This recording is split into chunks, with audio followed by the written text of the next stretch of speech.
அன்பு தோழர் தோழியருக்கு வணக்கம். ஒரு பில்டர் கிட்ட வீட்டு வேலையை கொடுத்துட்டா நாம நிம்மதியா நம்ம வேலைய பார்க்க போலாம்.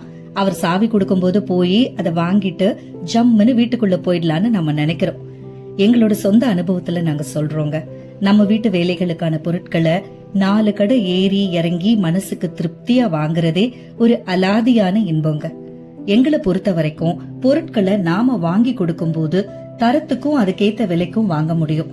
இன்னைக்கு ஒரிஜினல் மாதிரியே கிடைக்கிற போலி பொருட்கள் மார்க்கெட்ல மலிவா கிடைக்குது. அத பத்தின அக்கறை பில்டர்ஸ்க்கு இருக்குமான்னு தெரியல. ஆனா அத நம்ம வீடுங்க, நம்ம காலத்துக்கு பிறகும் அட்லீஸ்ட் நம்ம குழந்தைங்க காலம் வர ஒரு தலைமுறையாவது பெரிய ரிப்பேர் ஒர்க் எதுவும் இல்லாம அந்த வீட்டை பயன்படுத்தும் வகையில தரமா கட்டணும்னா நாம பொருள் வாங்கி கொடுத்து சிவில் ஒர்க் தொடங்கி ஒவ்வொரு வேலைக்கும் லேபர் மட்டும் ஹையர் பண்ணினா தான் சாத்தியமாகும். இது எங்க சொந்த அனுபவம். இந்நாள் இனிய நாளாகட்டும்.